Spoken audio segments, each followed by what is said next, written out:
It's Godzilla! In 1962, Toho Studios decided to wake Godzilla from 7 years in hibernation to face off with a famous furry foe. The result was King Kong versus Godzilla. But nothing, nobody can stop the great showdown. When King Kong and Godzilla meet to fight for survival of the fittest. King Kong versus Godzilla was a movie which I guess in some ways was a landmark. You had the first time anyone had seen King Kong in anything new since 1933.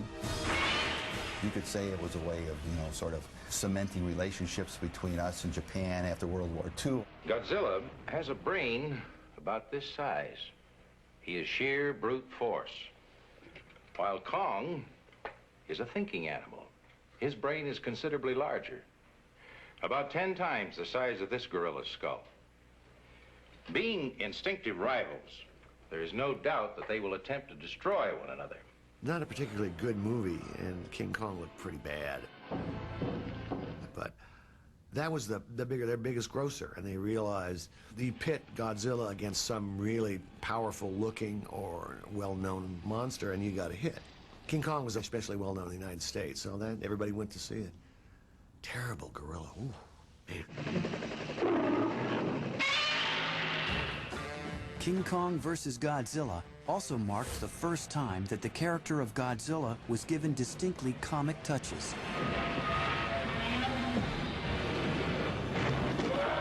A.G. Subraya, the special effects director, really had a soft heart for children, and I think in his mind, Godzilla appealed, to children in a great way, and he wanted to soften the character a little bit so that it would be more child-friendly.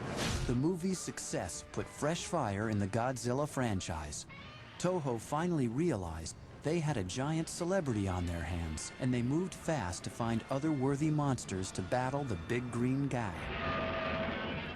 Toho tried to keep audiences in suspense by advertising his next challenger as the mysterious Thing. What is the Thing? Ooh, was anybody really fooled by that? I think most people probably knew that Godzilla was going to fight Mothra because the trailer gave it away, and if you'd seen the trailer, you would have known. But, more than anything, I think people were going to see Godzilla films at that time. If you were interested in this kind of thing, you would have gone to see it if Godzilla fought, Paul Bunyan. It looks innocent as a gigantic ape, but its unseen powers are so great that its worshippers beg the Thing's indulgence in self-abasing ceremonies.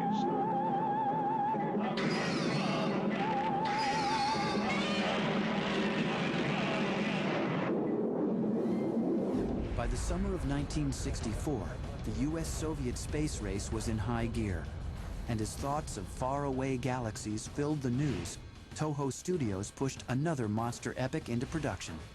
This time, they showcased an electrifying new creature from outer space known as King Ghidorah. Nothing the screen has ever shown before can surpass the thrills of Ghidorah. Ghidorah, the three-headed monster, also featured Godzilla, Rodan, and Mothra, who overlooked their petty differences of the past to battle the three-headed Golden Goliath for control of the Earth. By the mid-60s, the Godzilla films were becoming more and more outlandish, and Ghidorah is probably one of the most outlandish creations of all.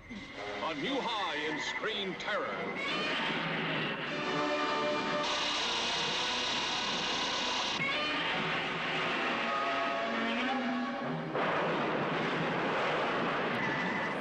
It took something like 12 people to operate this costume, including the guy inside the suit, people to move its heads. There were 3 heads, 2 tails, 2 wings. The wings were gigantic, and if you watch it in a widescreen presentation, the monster sometimes fills almost the entire frame. It's a fantastic creature. As Godzilla confronted menacing adversaries from other planets, he began to undergo a gradual image makeover, from destroyer of cities into a Japanese folk hero. I think that Godzilla's changes through the year reflected 2 things: the social climate of the world, and the political climate even, and the market for these films. The market changed to a younger market in Japan.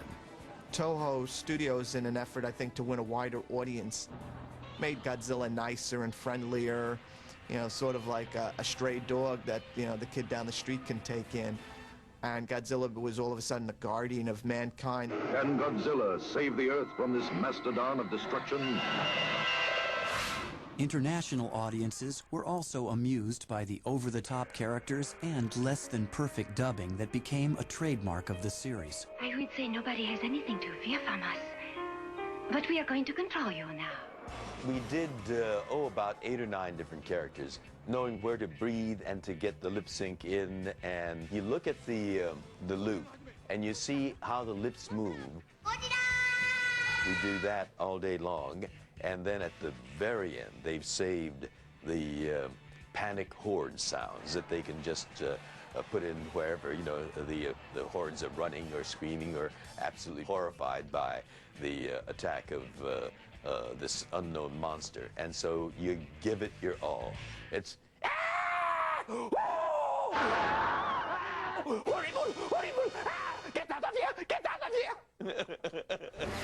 1967's Son of Godzilla turned Godzilla into a proud father. It was more proof that Toho Studios was targeting their series to a very young crowd.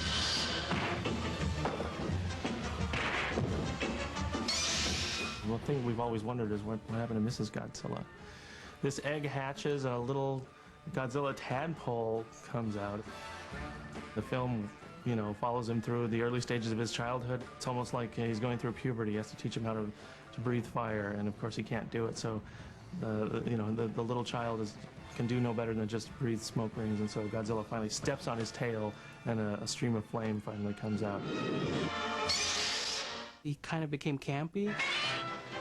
That was the decade of campy shows, you know, you had the funny Batman and whatnot, but Godzilla also went that route with him doing Kung Fu. By now, Toho wasn't the only Japanese movie studio to use giant monsters to grab younger audiences.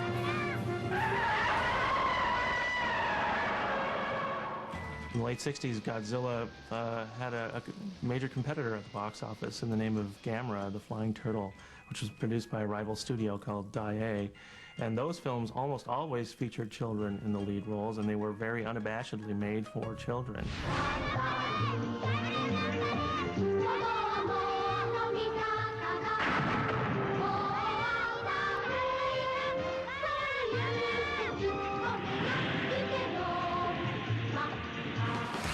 By 1968, the Big G faced another danger besides box office competition. After 8 Godzilla films, producer Tomoyuki Tanaka was running out of fresh ideas. Partly out of desperation, he made his next film, Destroy All Monsters, an all-out extravaganza that featured no fewer than 11 creature co-stars.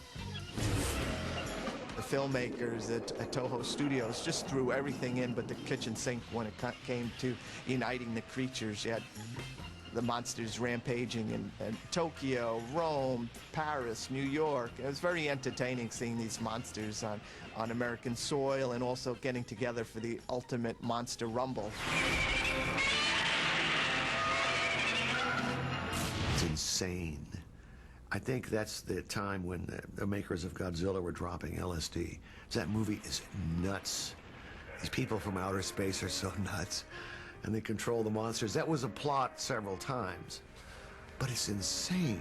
We do not come from your world.